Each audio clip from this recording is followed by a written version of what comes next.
In 2013, when Dr. Anji Reddy passed away, there was this thought of creating a memorial for him to kind of celebrate his memories as we got together at this place. And we were looking at alternative sites because there are a lot of options available all across to choose a best place. But out of several options, finally we chose on to this particular site. And there were a lot of reasons for that.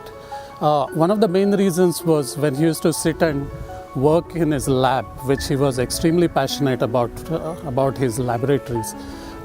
He would have some of his guest scientists, and he would take them for a lunch to his farmhouse, which is just behind. And he would actually take this path from his lab, walking through these Ashoka Tree Avenue and right up to the farmhouse. So we thought that that path has to be sort of respected. The memories along that path have to be respected. And at the end of this avenue, there is one peepal tree. The peepal tree is called Bodhi tree, which is a symbol of knowledge. And when he would take some of these scientists along, he would actually talk about that Bodhi tree. So he was quite attached to that, and that became an important reference point for us. The second thing was this grid of gulmohar trees. And the beautiful thing about these gulmohar trees, it keeps changing as per the seasons. At one time it is all red with all bright flowers. Then suddenly all the flowers go off and you have very barren kind of a landscape. Then suddenly again it turns totally green. So over the seasons you have this different kind of a scenario, different kind of ambience which would happen. That was the second aspect to it. The third one was this row of palm trees, royal palms. And they almost formed a wall along one axis.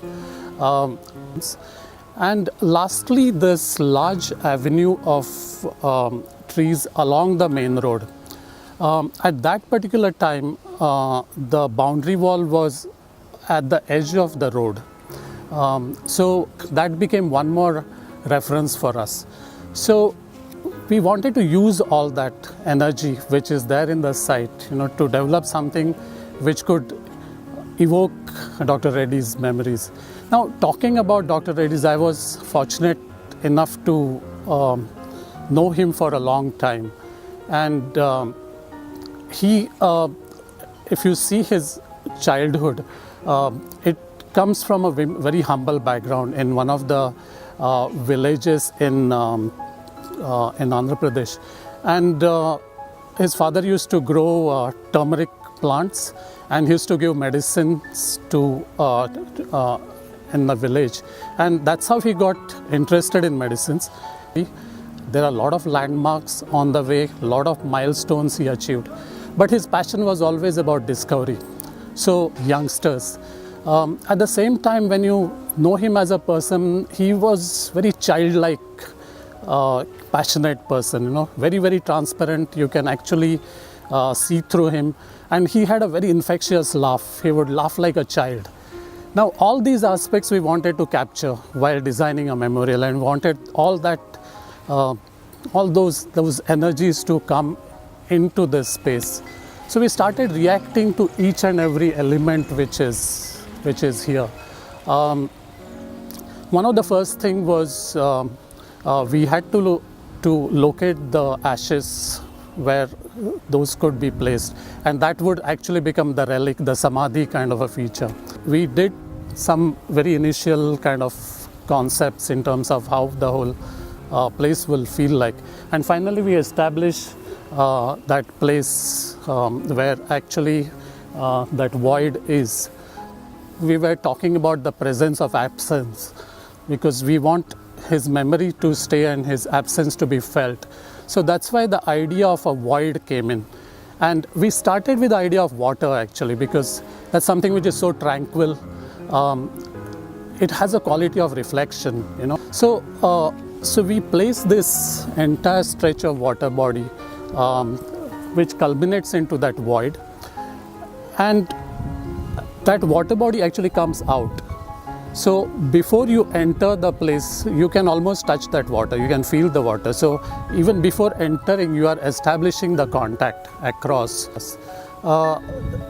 Secondly, the idea of discovery had to be emphasized. So you don't enter the complex directly, you sort of come indirectly. You walk across and then you see the entire ambience through these different openings, and you again rediscover the whole place. So there is a sense of discovery which happens within the whole formation of the plan. Then this Ashoka tree avenue, the walk that he used to take, that actually symbolizes his evolution right from childhood. So it starts with very rough stones, then it becomes slightly becomes semi-polished, then they become polished, and then they become grass. And that's how this whole life kind of evolved, because after reaching a point, after reaching all those milestones, or during that time, his philanthropic life sort of comes forward, and you realize he starts giving so much, and that idea of giving, idea of sort of distributing not just the knowledge but the wealth for the well-being of the society, that was something which was very, very important. So wall around the samadhi, again it starts as a very low wall, becomes bigger, becomes still bigger, and then it finally becomes this row of trees. So again we are talking about starting from the low, becoming, establishing larger goals, and finally meeting the nature. Now when you see this axis again, the next one was about the depicting his milestones in life. Now entire setting. So we have this entire display which happens across, which is like one spine, and that's where you sort of look through his achievements, the landmarks, the dates, and some of the collections, some of the objects which were dear to him, and that culminates into a room which is a replica of the office room which he used to use, where there are some of the scribblings, sketch pen which are there on some of the glass boards. So you actually feel his presence. Then we have the main walkway which happens along the main road. In that entire walk, you have his bike, Rajdut bike, which he used to use as a youngster, which is kept at one end.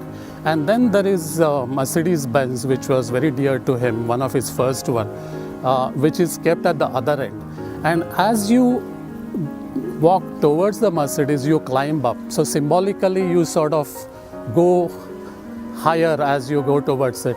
And for a youngster, it's a path which sort of energizes them, motivates them, that anybody from any small background could actually reach very, very high goals. And as long as you have that spirit within you, have that motivation within.